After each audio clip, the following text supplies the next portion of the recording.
So the very first thing that we need to do with our bottle painting is we need to tackle the background first. Now I plan on putting a strand of lights in here so that the bottle lights up. So I don't want to go super dark with my background color so that the glass doesn't allow the light to go through it. So for my background color for my painting, I'm gonna do a bit of a gray blue. So I'm gonna mix some blue, white, and black until I get the desired color that I want.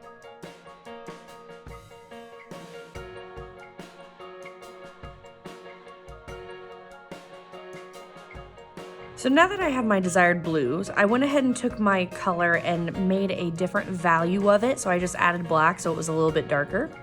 So this is where your sponge comes in. So you can either use a sponge, or if you have a sponge brush at home, you can use either. I prefer just the hand sponge. I'm gonna go ahead and take that hand sponge and I'm gonna get it wet, and then I'm gonna wring out all the water in it. So this just basically helps that when I apply my paint to my bottle, it'll be a little bit more transparent so that the more of the glass can peek through, and it keeps this very light. So then all I'm gonna do is I'm gonna dip my sponge, and I'm just gonna get a little bit at a time. And I'm gonna go in and I'm just gonna start patting this around my bottle.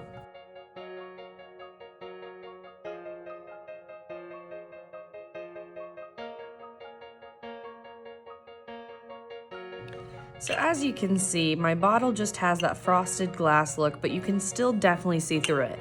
I also kept it lighter towards the top so that when I put those lights into my bottle, it'll really shine through in the upper part. So once you get this far, be sure to let it dry. Now since it's glass, it might take a little bit longer, but go ahead and let it dry, and then you're ready to start your subject matter.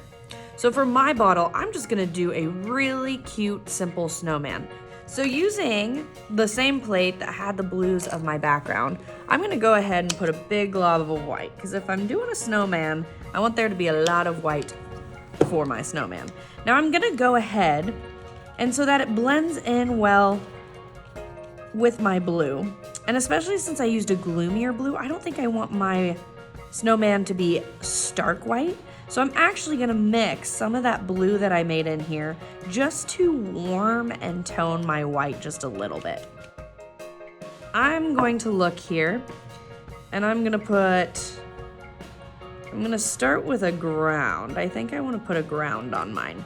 Now I'm gonna put this layer on pretty thick because I don't necessarily want the light to show through this part. I just really want the light to shine through the sky. So I'm gonna paint this on, and then I may do a second layer after it dries.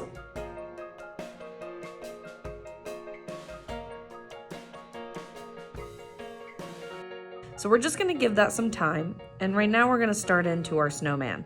So we're gonna keep this really simple. I think I'm just gonna do a 2-tier snowman. So I am going to have a belly here. Now I'm trying to look to make sure that most of my snowman will be seen when people are looking at it from the front. I don't want to go too far out to the sides to where you can't even see his little belly. So I'm going to fill that in, and I'm going to go in a circular motion. Because again, since we're working on glass, you'll probably see a lot of the motion of your brush strokes, which we're really going to use to our advantage in this painting. However, you want to be sure that you're planning out how those brush strokes are accenting your painting instead of harming your painting.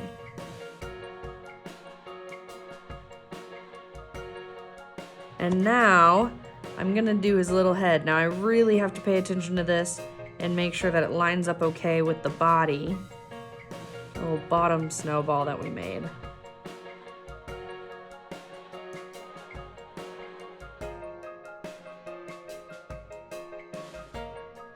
Plus, I think I want to put some big cheeks on his face.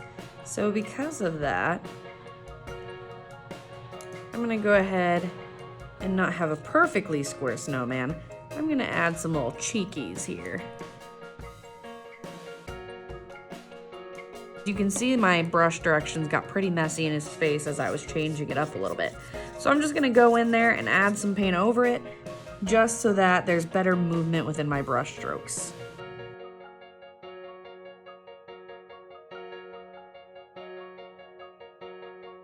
I'm gonna make my white a little bit darker now because I want it a little bit shadowed under my snowman so that my snowman and the snow underneath him are a little bit of a different color. So I'm gonna go ahead and make a really darker tone white.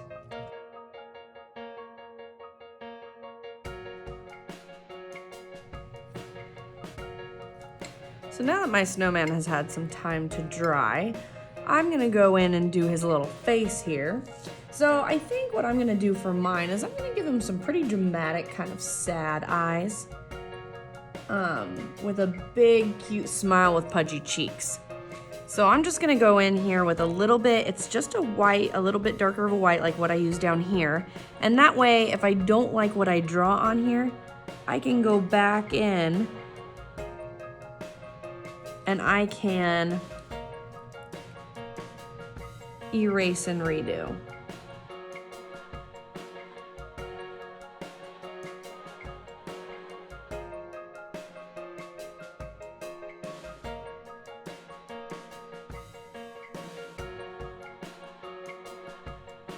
So now I'm gonna start in with some of my shading to give him some form. So since I want really puffy cheeks here, I'm gonna go in with some shadowing colors, which will be just blue or white, and I'm gonna start adding some form in there.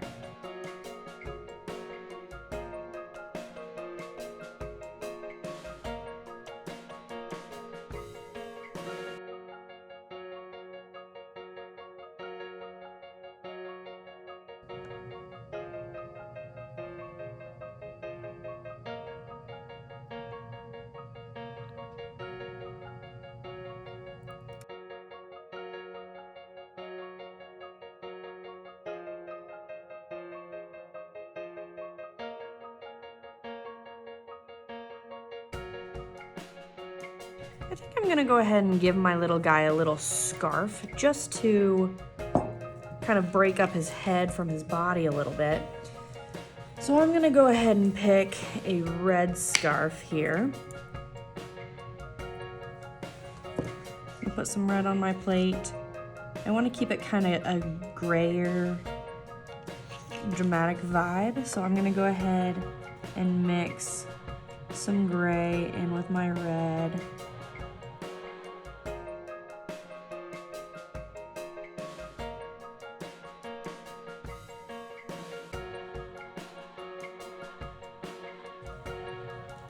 I think I'm gonna go ahead and also add a little sad little crooked snow cap up here.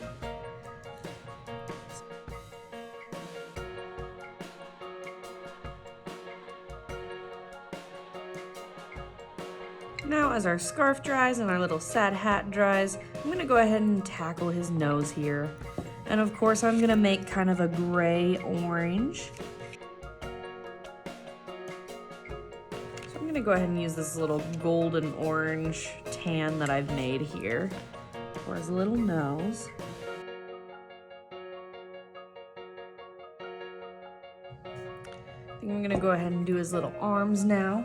So I'm gonna go in with, of course, a grayed brown, maybe even tie in some of that red and orange I just created.